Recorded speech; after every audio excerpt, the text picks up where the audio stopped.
boss Lugalambi Mugobi gulo yakedde kusiba tayiro ekawungezi ne ziyika ne muleka lero akedde kuzisiba kati mbadde enzigala ekinabiro bwe ne zingoberera akozesa biki alina ekivere kiyawo tekitegerekeka oba mulimu ki ebyo abantu bakyabikozesa basibisa Arapex Style Adhesive tiles ne zinywera Arapex Style Adhesive takyaliko kubaganya birowoozo buli ayagala okunyweza tiles ku kisenge oba awantu wonna gwakozesa ne UNBS yakonamu dastamp ng'omutindo kyekyo akolebwa Ziden Tile Center ku noti 753 noti 65 M28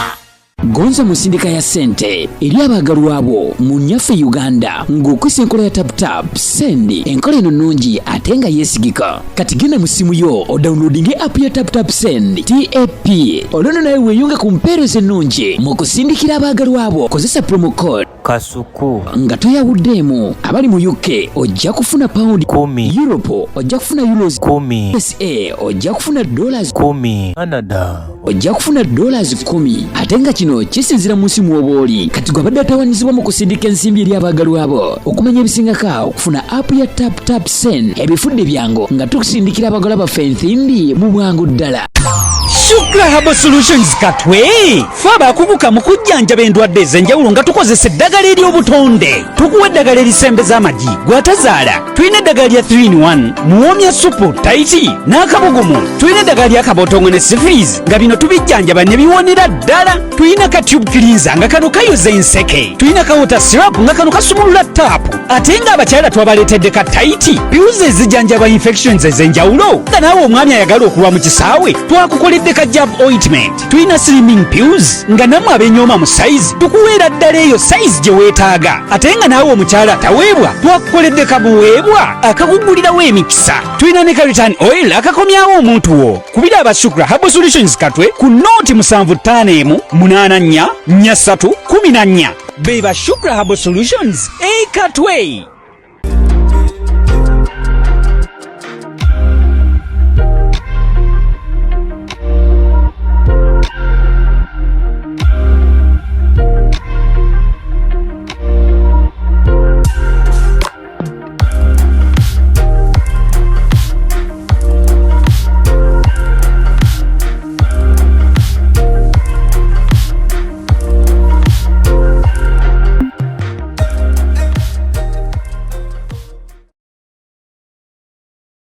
So to everybody out there, ndine Father Kiibi olunaku lwa leero mazima. We've been shooting for Kasuku Live. True. We are going to be coming soon. Exactly. With a very special Christmas message.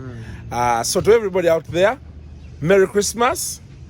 and Happy New Year. Happy New Year. Yes, exactly. We have been here shooting. I've made Kasuku here, Kasuku Live. Yes. And the way the beard looks like, it's as if we add some fertilizers on it. So we've been talking about Christmas and a few things, and so when the show manifests, please try to watch. And I want to wish everybody the best. Happy New Year. And Merry Christmas. Because Merry Christmas and Happy New Year. Yeah. Bye.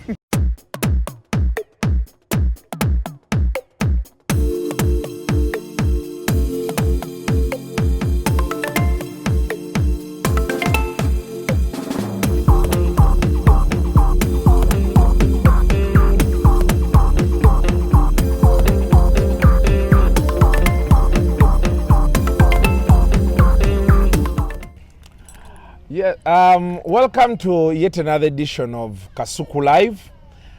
For the first time ever, ndine Father Kiibi. Bulijjo tubaye tufuna ofunye bo clips bo obumungo line bakeza ku kasukali. Naye leero tuli naawe. Nange nkwewunyiza. Naye olya biki?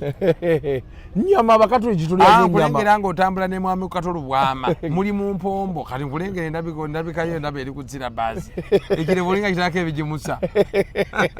Bana nange nsanyusa okubeera kwano Kasuku Live. Kasuku mbadde kanavadanga muwulira. Oba ine myaka emeka simanyi. Nedda naye. Bana wulira kasuku kubaddanga tuli bato nga tukyawulira. Naye kubaddanga muli bato. Tukuwulira.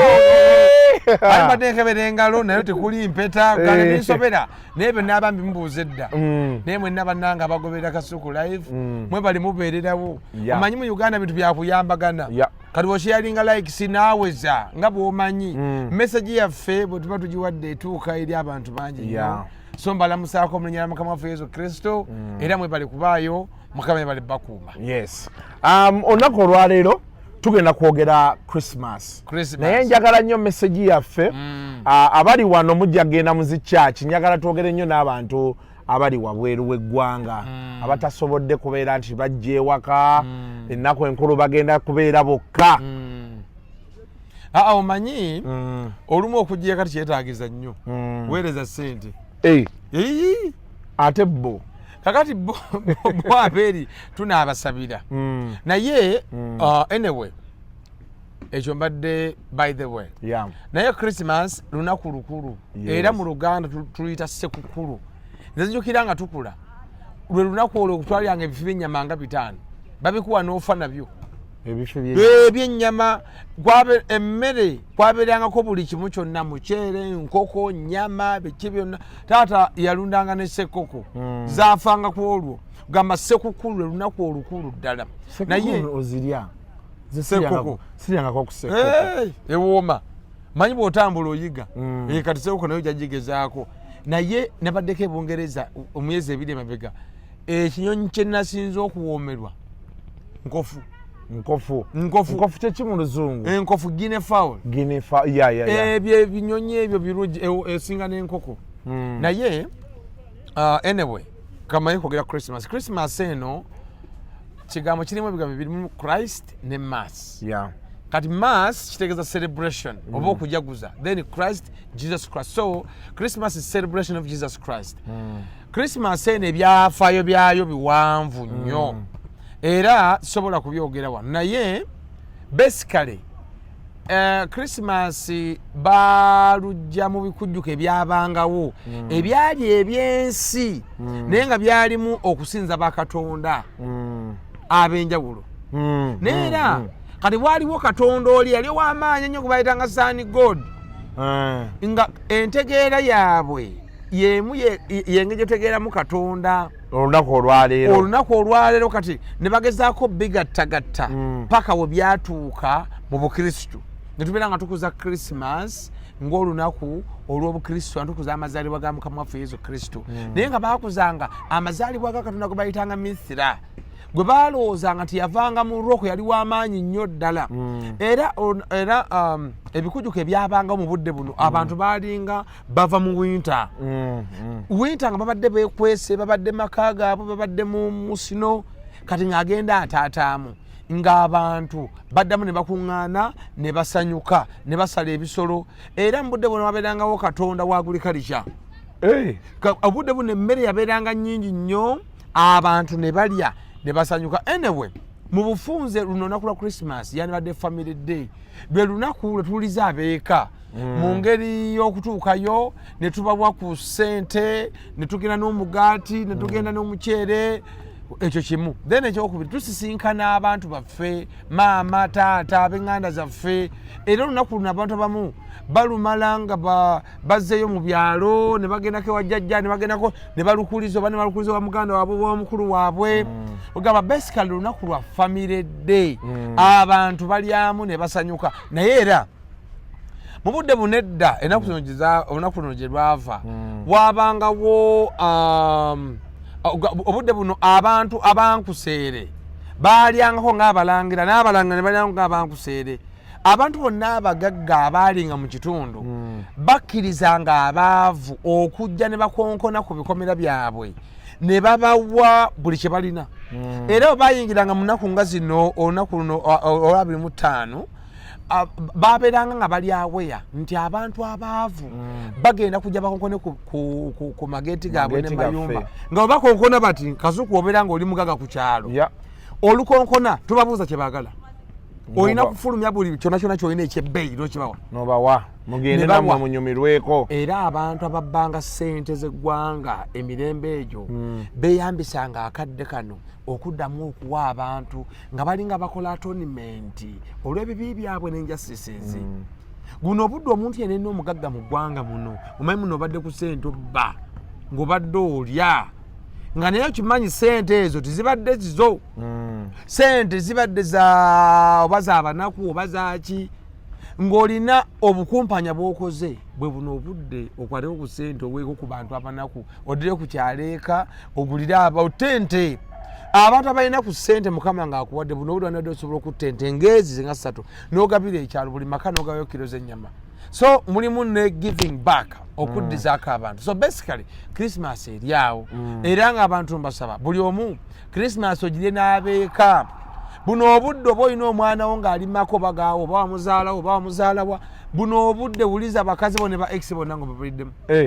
bonna bawuliza abakazi bonna abakazi bonna ng'olina omwana wo nga wamutereka mu maka g'omuntu yenna buno bwe budde bannange okutwalayo ky'olina okutwalayo buno bwe budde abantu bonna bwogenda okubeerako n'abantu bo n'abaana bo olabe nti wamma yeggwe taata wa waka buno bwe budde obw'okuddiza ku bantu bonna abalina kye baatukolera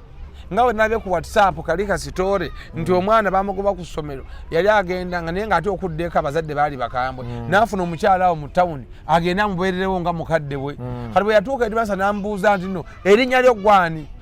naye manya erinnya ly'omwana kozi yaani naye erinnya nga alyerabiddemu kati omukwala omukazi kye yakola n'ayiiya n'akuba omwana oluyi pya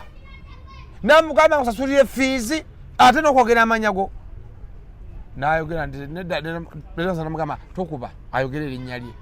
kati omwana n'agamba oyo yali hiro wange bonna bahiro bammwe nga yali akuyambyeko oba akutasiza omwaka guno oba yakuyamba mu covid oba mukadde wo oba jjajjaawo oba ssenga oba mukazi wo nga yakuyisa awabi bahiro bonna abali mu mitima bwe buno obudde obasirikira ka message ate nga 26 baboxingidde kiba kitegeeza mulimu n'ogaba ebirabo kaadi zino teziba nkalu kaadi zibeeramu kasente mbeeramu n'ebirabo era boxing ate olunaku lwabeerangawo okusumulula ebirabo abantu babeera bakuwadde amaziba nga tebakulabako ekintu kya kaadi kyogereko nnyo ekyabantu mugaba kaadi nga tekuli kintu kyonna kati boxing day ne tubeera nga tetulina kye tubikkula naye era bawaawa kati kazuka obeera emyaka gy'omaze tolina bantu bewawadde obadde naawe towa oyagala kuwulira bukuuzi bantu abantu bawa muntu awa oba oyagala okufuna kaadi nga zirimu sente naawe kitandike kati obeere ng'owa abantu owa abalala nabo balikuwa tobawa kukuwa naye bawe naye amakulu g'olunaku olukulu gagenda gaggwamu lwa nsonga economy bantu baavu tebalina sente naye abamu bazirina tolengedde wali amamotoka amamotoka manene mazibu ate abantu abamu balabika bali bulungi nnyo naye waliwo abantu abamu abatali bulungi n'akamu kati economy eno eridde abantu okwerabira amakulu ga Christmas n'agasekukulu abantu abamu tebagenda kukuza lunaku buli omu ajja lukuza mu ngeri ye buli omu lukuze mu ngeri yo eno eringa nga holiday tugenda mu January agenda kujja kutandika kupatikana na mirimo buno budde genda olyemu onywe lina eggandaalo libeere lyakuwummulako kwebaka kusanyuka kunywamu awali abayimbi buli kivulu genda mu kivulu beerayo okwo kaliyoki ku byalo mizannyo fe lwakulira mu kyalo nga bulusi baleeta emizannyo ku kyalo mubeereyo obe waka musanyukemu mudigidemu kugamba musanyukemu nga tukuza amazaalibwa ga Mukama Yesu Kristo mwenna abakkiriza abakristo n'abakristaayo fenna aba Seventh Day fenna nga Kristo ye mukama waffe kibakakatako okusookera mu kereziya ne mu kanisa ate mmale mugende eka mulye munywe kya buswavu nnyo omuntu yenna obutagenda mu kereziya because edda olunaku luno balutwalanga nga the holiest day of the year n'abantu abatali bakristo batwalanga it's the holiest because wali lwa Katonda asinga amaanyi so banetukuza amazaalibwa ga Mukama waffe Yesu Kristo mwenna tubasaba mugende masinzo ate mugende eka naye tubasaba n'okunyumirwa obulungi bannange tofiira mu lunaku lukulu kuyinza okugenda n'onywa ate n'oyitawo wali abantu benda bava mu kunyonjaga n'emunywa oba n'ava mu kunywa omwenge ne gumunywa nabeera nga tegyafaananika nywako by'osobodde buno obudde tesuubira genda kwona kufumukula bwonoonyi kwebaka n'abakazi kukola ki buno obudde lutujaguza mazaalibwa ga Mukama waffe Yesu Kristo ate tugenda mu New Year fenna abakristo nabagenda kwejjusa mugende mwejjuse tetusuubira muntu kugenda wali kusembera nga tewejusizza tube tukola ebibyo okuyingira omwaka. Yes, era tubadde mu obudde bwa advent twatandikira okuteekera amazaalibwa ga Mukama waffe Yesu Kristo zibadde weeks 4 nga tukubiriza abantu okudda eri Mukama obutakola bibi okwenenya byonna ebyo bannanga abali e Bulaaya namwe yaki tubaagaliza olunaku luno mulujagulize mu ngeri gye munaasobola ate abeeyo oluusi bajaguzana nnyo okusinga eno ab'ebweru olaba eyo ebweru n'abanaakola overtime oba abanaakola Christmas bajja bawa overtime va ku byene ewaffe bw'okola obeera okoze ku lulu oba babala musaala guli naye abantu abagenda okukola nti bagenda kujaguza bajja naba overtime so bano bakubadde muli eyo naye tubeenyumirizaamu era tubaagala nnyo tukimanya abamu ku ffe tubabbye ssente zammwe tubayaya bisitore ne tubajjako ssente naye kasita abababba bebeewammwe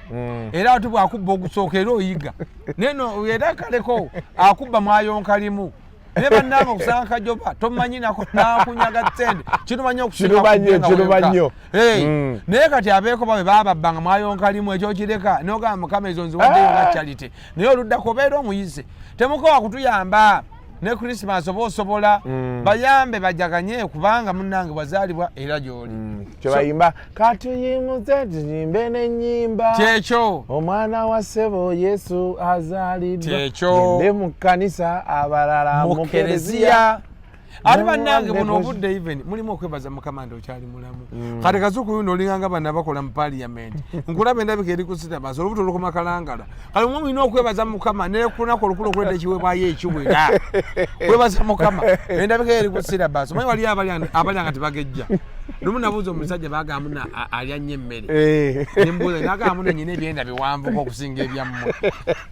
mugye kimuliisa okubanga muwanvuko okusinga tolengera bano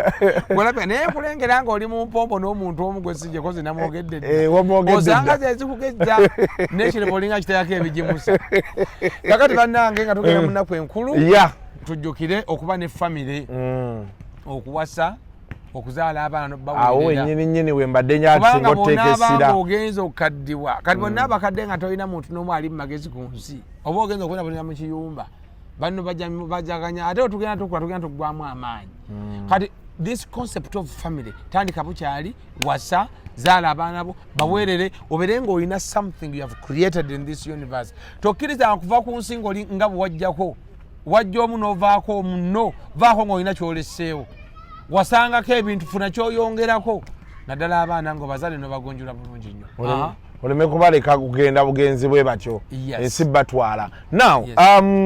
how has been your year guno omwaka gubadde gutya guno omwaka nze nga father gwe nga gwe nga sinakubuuza walala kati nze nga father omwaka guno omwaka gubaddemu ebintu bingi nnyo nze nga natandika omwaka nayina ebintu bye nawandiika wansi era mbadde buli lwanyuma lwa myezi 3 ntula wansi ndaba oba ebirooto mbituukiriza so ndabye nga ntambuddeko 80 sisobodde 100 ng'omuntu naye ate omwaka ogujja nyina ate ebirooto bineneko kati omwaka guno fe ogwaffe omulimu gwakubulira kigambo kya Mukama Katonda nsuubira nti byenjigiriza abantu abamunyongedde bayamba okunywera omanyi for me I don't preach to convert people to my faith but I preach to change their lives nze siyigiriza kukyusa abantu fuuka bakatoliki njigiriza kukyusa bulamu bw'abantu n'endowooza zaabwe n'okkiriza kwabwe okwongera buli omu munywereza bwali bw'obeera nga oli mukristaayo okunyweza mu bukristaayo bwo oba oli musiraamu okunyweza mu busiraamu bwo buli omu yenna okumunyweza bwali oba oli family man okukunyweza okubeera family man bw'obanga olina ekirooto kyo kunyweza kukunoonya ekirooto kyo mu nsi so I hope that I've been able to do that era you continue to do that so mwaka tegubadde mubi nnyo naye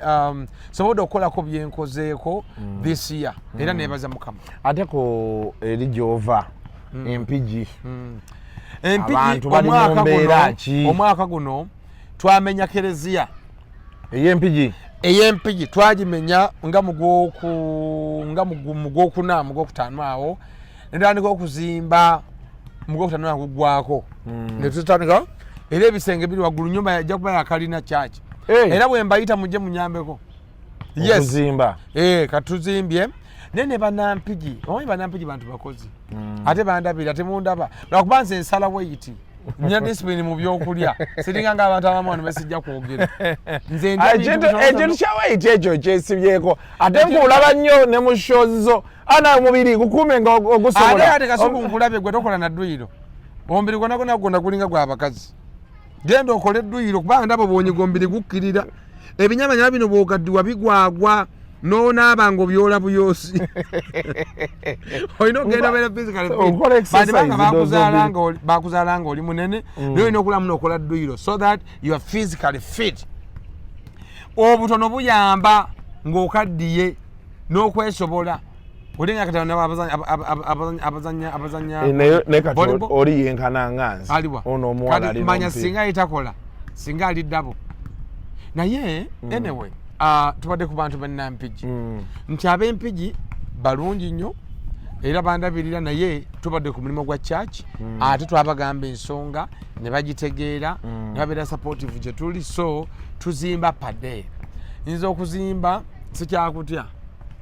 sikyakutya kuba nakutandika dda bw'obanga otandise ekintu oba ne faith ni Mukama ajja kukuyamba okimaleko era abantu bateesetese bulungi ze nga father mu parish yaffe abantu bateesetese bulungi mu by'omubiri n'ebyomwoyo mu by'omubiri tuyambye banaku oba si banaku kale tuyambye abatalina bulungi nnyo ne tufuna ke tubawanga tuyita Basamaliya baffe naye ate era obudde buno obw'olunaku olukulu tujukizibwa okuyambako olaba mujukira Santa Claus ng'agaba sweet n'abaana naye Santa Claus yali St Nicholas oyo yabeeranga Germany Santa Claus yali St Nicholas omusajja oyo yatunda ebintu by'obugagga bye n'abigabira abanaku tiyakoma okwo yawanga abaana sweet kubanga omwana kati ng'ono aba nide aba muto ogamba ono mwana abaana abato n'abakadde obudde buno tubalowoozaako nnyo naye n'olunaku olukulu bajjukiza okukola ku ssente because ssente weera ebintu bitambula nnyo katuku mbasaba mubale emyaka gyamu mukole ssente ogenda kutuuka wano nga tokyasobola genda kukola bino bintu bya interview bino bye tuliko olina okulaba nti obala obulamu bwo ogenda n'olaba abantu abamu bannayuganda bwatuukira okuva wano ogenda mu America obudde nga bumuweddeko abantu abaagala okukola ssente zikole nga zikyakoleka waliwo okola ssente nga nozirina olunkulu zigamba kati gwetwetaaza kikweja emyaka gy'otunoonyezaako ssente zinonye nga ziraba ozijja gy'oli zirina omulamwa zigamba omwana agenda kuzinyumirwa agenda tunyumirwa naye waliwo omuntu anoonya ssente zikwebalama nezigamba emyaka gy'olimu tokyatwetaaga nnyo abantu bali ku kyeyo eyo juzi be twabagambako nti owaayo emyaka gyegyo gikutwala ku kyeyo ne bagamba kasuku mwogera mumala googera bintu temumanyi bintu bye tuyiseemu naye bannayuganda mwenna abavudde mu ggwanga ne mugenda ebweru you are super Ugandans nze mbatolera salute lwa nsonga muli abantu abaagaana ebintu nga bwe biri wano mu ggwanga emirimu mitono nnyo embeera si nnungi naye mwe abasobodde okwevaamu ne muteetirira ne mugenda gye mutamanyi ne mukola wama muli b'amaanyi nnyo mwebale era ensi esaana bwetyo ensi esaana okubeera awo nga toli mu mativu na mbeera mbi omuntu yena obeera nga wasoma ng'olina PhD oba ng'olina masters degrees naye ng'oli mu mativu n'embeera embi oli mu mativu n'okusula obubi n'okulya obubi n'obwavu ekintu ekibi nnyo so kati njagala kubasaba mwenna abali ebweru tumutya it is a very good thing okuba ng'oli bweru ate ng'oyiiya ng'otetenkanya mongeri maaso okutetenkanya nakukola Mukama nakufanya kazi fanya kazi ate akasente ko nawo kalabirira bw'okakola kalabirire kayiyize you cannot work until you die obwavu bannayuganda bonna abeebafu abeebaka nga balinga bakoopiringa n'abafu yeebaka ssaawa 2 azuukuka 4 ng'oli muzigo olyanga nannyini nnyumba ku Mande embizzi ku Lwokubiri nkoko ku Lwokusatu eki nga oli awo bwejala mujjukire okuba ne ssente abantu nabagamba okuba n'emmotoka ng'ezo ezipaakinze wano entinda z'endaba ez'amaanyi naye ng'akawunti y'onkalu ofundako omuntu avuga pulimo oba avuga emmotoka ya vitis naye ng'akawunti eriko ku ssente abaana bakyayagala ebyo biwulira olowooza nani akati awo oli yagenda n'agamba live like a king but die like a man yes. Remember to live like a king but to die like a man. A man dies in good conditions. If you live like a king and die poor, you were not able to manage yourself well. Ate we need more money during old age than we are now. Atokyatambula abantu mbagamba weyambisa amaanyi agatambula okwera amaanyi gali nga tokyasobola kutambula weyambisa enviri zino ezirugavu okolera enviri zino enjeru nga mukuza ebikujjuko bino tewali bikujjuko bya bwereere tewali cupa ya bbiya ya bwereere tewali luwombo lwa bwereere everything kyonna kyetaaga ng'olina ku ssente n'ekirala mujjukire okwekumanga muli balamu eri mu northern Uganda bagenda okebera abavubuka bagala okuyingira poliisi basanga abavubuka bangi balina enziku balina siriimu n'ekabootongo naye nga tebamanyi abavubuka kati bangi olwala okudown abamu mufunye siriimu abamu mulwadde abamu temufa nayo njagala bakakasa ebikujjuko bino binyumirwa ng'oli mulamu naye bw'obanga oli mulwadde tosobola kunyumirwa bikujjuko basaba mwekuume nga muli balamu mwerabirire mwefeeko weegendereze buli step yonna gy'okola ekwatagana n'obulamu bwo make sure nti oli muntu mulamu tokkiriza birwadde kuyingira bulamu okujjako ebirwadde ebyo ebijja mu bulamu bwaffe by force nga bamba bireeseemu obanga obiguddemu bugwi naye ebya lifestyle ebyo kulya kunywa nangeri gyotambuzamu obulamu ebyo mulina okulamu nomubyegendereza because omuntu anyumirwa obulamu ye muntu omulamu. Yes. Njagala nnyo message yo nga tuwunzika olwo. One of the reasons waki nagamba omwami ono ankwata nga nti mu bantu omwaka guno nga tegunnaggwako bennino nnoonya Father Kiibi alina okubaako naye ne baŋŋamba Father Kiibi nga si mwangu kufuna naye nga kati ekisooka tamumanyi n'amutandika nkya. Omanye ekintu ekimu kyewebazanga Mukama lyerinnya Mukama wakuwanga erinnya ekyebazanga Mukama okikuumanga bukuumi nti akasuku swagala kuwulira nti wabbye swagala kuwulira nti bakute nemuka abantu swagala kuwulira ng'oli mu scandal. Erinnya lyangu okufuna naye okulikuuma it's so hard. So newakubira nti banenze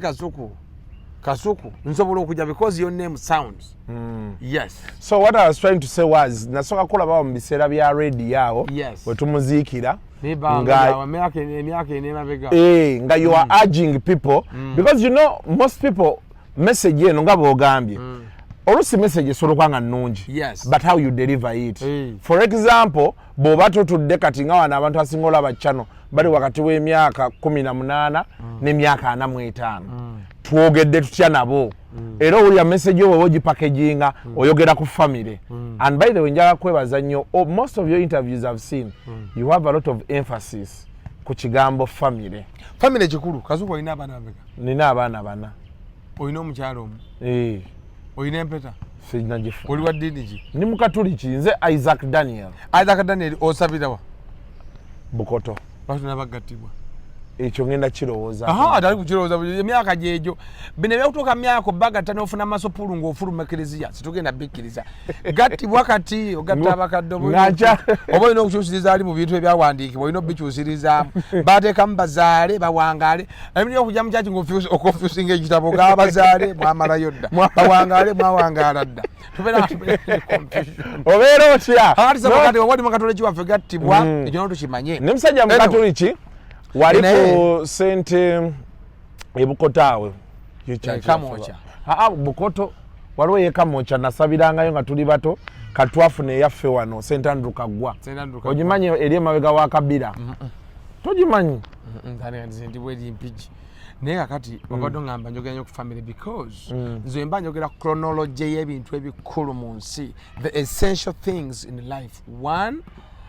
One is God Katonda. Secondly is your life. Your life is very important. Health. Then 3 is family. Family is the creation of a mature person. Bobango ina family is your creation. That's why you know abantu kyebandi badde bangu okufuna is the family. Bofuna family onozana abaana obeera indispensable already because even when you die people can remember you. Because family njogerako nnyo because kikulu era abantu bakyetaaga. Yep. So just jagala kwebaza nti eno interview yo tugikoze omwaka nga tegunnaggwako. I hope it's the beginning of many other interviews. Yes, I'll be able to kujja ntujjako empigi ojja kujamba lagene church yaffe gye tuzimba every day. By the way, the word you know ku bantu bana bali successful. That when you take it, omanyi for me, I learn from the successful to be successful. That's what I do. So I learn from the great if I want to be great. So nze njagala nnyo abantu abali great, abantu abamu abali achievers, aba succeed nze n'ensoma ku byafaayo byabwe. So nayiga nti when you take any step of faith into the unknown, the power of the universe comes to rescue you. You are empowered and motivated and boosted. You are provided for by the power of the universe. So nayiga obutatya kutandika kintu ate n'okusigala nga nkola n'oku-empowering abantu to be the best version of themselves, to be the best they can ever be. Abantu nga bagamba nti Bible egamba nti eggulu lya Mukama naye n'ensi Mukama yagiwa abaana b'abantu bagirye. You are commissioned already by virtue of being born to be the best you can ever be and to become the best version of yourself, to achieve whatever you can achieve, to enjoy whatever you can enjoy. Old age is meant to be a moment for you to remember your past, to remember where you have come from, and to be grateful that you once lived. So abantu bonna nze okwogera tebakunkubira, njagala nnyo okwogera n'okuyiga ebipya. Mwaka guno mbadde busy nnyo naye nsuubira by next year nja kusobola okusoma ebitabo ebisinga ku byensomye, ate n'okutambulako okwongera okumanya ebintu so that bwe mbeera nga mbigassegase I can have some wisdom, some words of wisdom to give to the generation at the present. So nze sebo bwe tunaabanga tufunye nga chance eyogera ate nkwebaza sometimes even okukola interviews ezibulirira abantu, because these days tulina zino zi TikTok abantu baleeta bana bavubuka n'abantu abamu nga tebalina kipya kye bagata ku ggwanga. Twetaaga abantu nga oli alina ekipya kyagata ku ggwanga ng'alina message efuluma nti oli bw'aba agiwulidde ajja kusobola okukyusa, ajja kuyiga, ajja muyigirako. Bw'ogenda Bulaayo tebakuyita mu ssomero kujja ku commissioninga baana obanga tolina kyo achieving. So I want to encourage each one of you to achieve as much as you can achieve, to get as much as you can get, and to be the best you can ever be, so that you become a role model, nti ofuuka example, ofuuka kyakulabirako olw'ebintu by'okoze by'ofunye. Kwegamba mufune ebirooto ebiwera obitandikeko obikoleko. Omuntu yenna ntunaba kuweza myaka nga 5 oba 6 wanibadde ng'olina ekintu ekimu ekikuziise, ng'olina ekintu ekikuziise ky'okolako every day, kikufuula busy ng'okola ng'oli buried into that, nga you are working so hard, ogamba ng'olina lot of things you are working on, okulaba nti by the time you retire oli kyakulabirako. Abantu babuuza mu church emyaka gyo n'ebyolina bikwatagana. Waliwo okubanga emyaka gye tukulabamu wandibadde ng'olina w'oli n'era ng'okyapangisa. Waliwo okubanga emyaka gy'olina wandibadde olina omukazi n'era ng'okyatambula. Wandibadde ofuna ebintu ebikutwaliriza ka tulina ebintu ebifugudde mu nsi zaffe, ebisiyaga bifuuse ebisiyaga, abaana bato beeyonoonya, abamu bagenze na bakadde bashuga mami, oli ng'anoonya shuga mami, mulembe gw'abashuga mami kati n'osanga omusajja omukulu mazima ddala nga ye gwayoza engoye. Nze ne mala mbeera mukazi, omukazi nkola nnyo n'empasa abasajja, omusajja nenkuwa amateeka mu nnyumba yange ng'olina okwoza n'empale nga nzikuwa n'ozooza nyabula. olwokuyiga okugenda okukola. Mukama yakutonda nga mugo olina okupanga olina amaanyi. Nagamba luli abantu tebakyawasa ndabika, tebakyawasa ndabika, tebakyafumbirwa birevu na misiwa. Emisiwa n'owakasuku n'oba olina emisiwa nga gigwetemye n'emutwe nga mwegiri mbunaagirya mu lockdown. Nezino kati abantu bawasa bwongo. Omuntu n'wabeera nga face eringa ngete naye ng'alimu obwongo yabeera marriage material ng'afaanana bibye, n'wabeera ng'afaanana bibye ng'alinga omugete nti omuntu okutunudde eno ekifuba kiri kiti naye nga naye ng'afaana oyabeera marriage material twala oyajja kusobola okwongerako. Kati bannange mbasaba mwenna buli muntu yenna alina ky'okola. Tokkiriza kgenda mu bigurupu bitategeerekeka, tokkiriza kgenda mu bintuntu nga bigenda kusembya busembya, beera ng'ogenda mu maaso. Bw'olaba wano nga twali mulamu agenda, bw'ogenda eri mu byalo osanga nga batunda zino mawogola. Omuvubuka omukulu yandibadde agenda n'asagula ekibira n'alima, ali mu kutunda mawogola nga capital gwalina wa mutwalo gumu. Ogenda kuziryamu otezo, ogenda kuwasa muwala wanu, ogenda okuzanyirako bwo kuno omutwalo gwo tolina musaala gutegereka, oyagala kuwasa, ogenda kuzaala abaana ki beba abantu abafuniza bawole embuto ne babegaana njagala buli muntu yenna ali wano nga mukuza amazalwa ga mukama waffe Yesu Kristo mujjukire twetaaga sente twetaaga okukola twetaaga obulamu buli omufuna ekintu ekimu kyekikwengeejinga funa gurupu ezikuyamba funa ebikutwala mu maaso funa abakubuulirira bw'oli omuntu ng'ayogedde n'otawulira gwe gw'olaba emyaka gigenda emyaka nande neke bila kufanika nga olinga nsabira omuyimbi nebirala nga ndaba nali kitoloto naye nange ntandise kugamba ntandise okumyumyuka tandika okumyumyuka tandika okukula n'ogenda okulanga okula mpola bwotyo kulanga otandise okukula n'ebigabyo nga n'abaana bagamba nedda oyo toli mu myaka gyaffe njagala kubasaba buli muntu yenna ng'okyalina chance ekola mukwere n'omutima gwemme gwonna mukwere n'amaanyi mubeere bayiiya be creative noonya engeri gy'ogenda okuyita mu mulembe gwo ogende mu mulembe oguddako ng'olina ky'olinawo noonya engeri gy'ogenda okwesaamu amaanyi go ng'okyagalina ate tokkiriza kubeera employee forever making sure at some time ojja kubanga nga weekozesa at some time olina w'obeera making sure nti olina ekintu kyosina n'ogamba muno future eri safe making sure nti bw'otunula myaka 10 okuva kati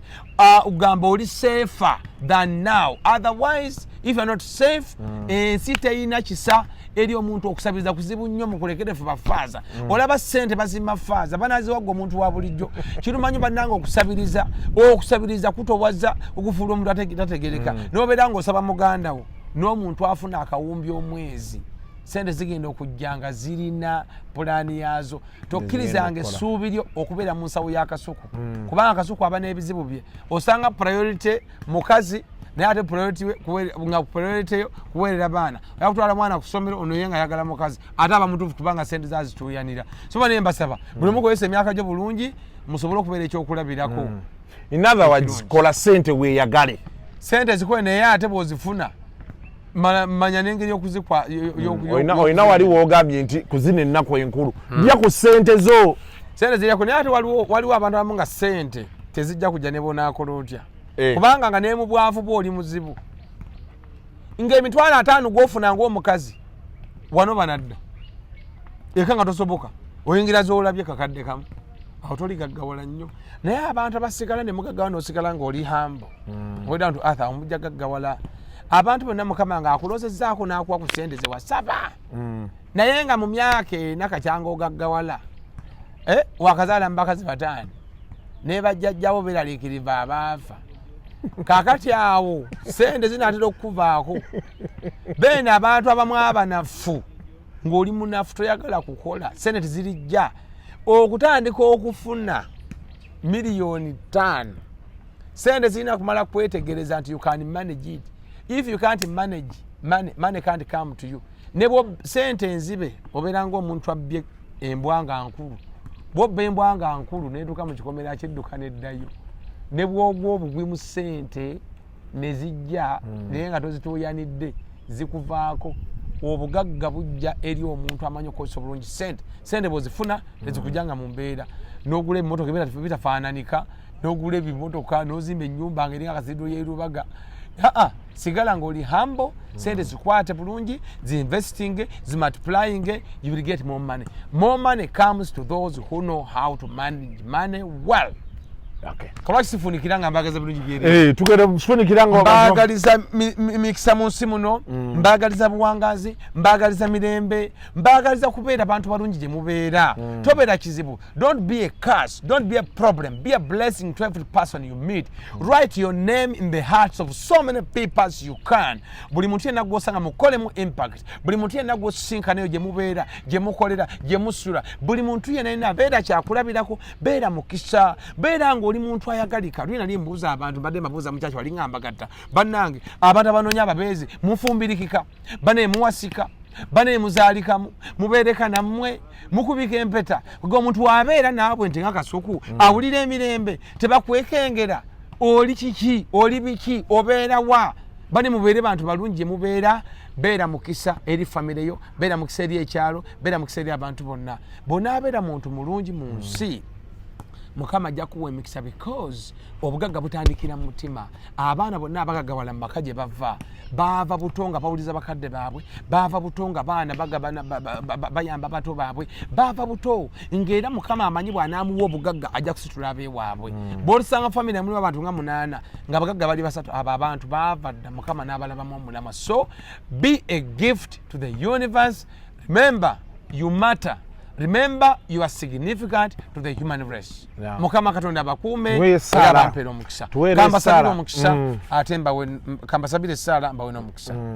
Mulinya lya Patri n'erya mwana n'erya mwe mutuukirivu. Amina. Mukama Katonda ayinza byonna Kasuku live nanga ntuuseeko. Abadde batulaba bonna Mukama mbasabira omukisa gwo bakeko Mukama bagenda munaku enkulu mbasabira mwenna abanda abalabye program eno Mukama bakuume buli muntu n'agenda mbikujjuko mbasabira Mukama bakuume abataase buli kabi nsabira mwenna abakyali myaka egy'obuvubuka abali mu misomo mu masomero mwenna abavubuka abakyatetenkanya mbasabira obuvumu n'obumalirivu mbasabira essuubi mbasabira okumanya nti Mukama abaagaliza mwenna abalangirako omukisa gwa Katonda gutambule namwe gubayimuse gubalabirire mwenna bensanze ng'olina kuzitoweredde ng'olina ekikutawaanya nkusabira amaanyi gayite mu ssaala eno gakusitule gakulwanirire gakuyambe mwenna nga mutandika omwaka 2023 mbasabira omukisa mutandike nagwo omwaka 2023 omukisa guno gubayimuse gubalabirire gubalambike era gubawanguze mu buli kimu tamu Yesu Kristo Mukama waffe. Amina. Mukama abeere nammwe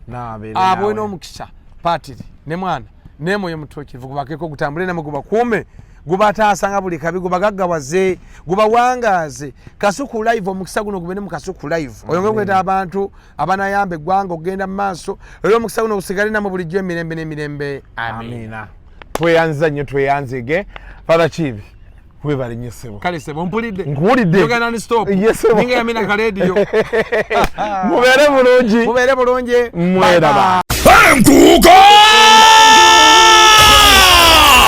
Kuka bimwe vimba lero yesenye tongola ligalawo mwaka antiko yesanyu tugenda kwesasuza emyaka tetumaze ngenkuka nno ennyonta titulina ogimanyi amazina gaffe gali mu biwaddo tugalawo bimwe netukulawo 2023 abayimbi bonna bakomediani bonna badije kasikaze n'omu ekigwo children's park weri ebyesubo by'abaana bibouncing castles byonna tengula mu lubiri lwonna lwakamasi ebirabo nfofoolo kera mu nkuuka onoonya ekisumuzo kya pikipiki bw'okifuna kitwale jangu otambulireko mu helikopta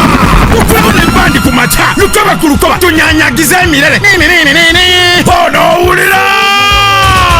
enkuuka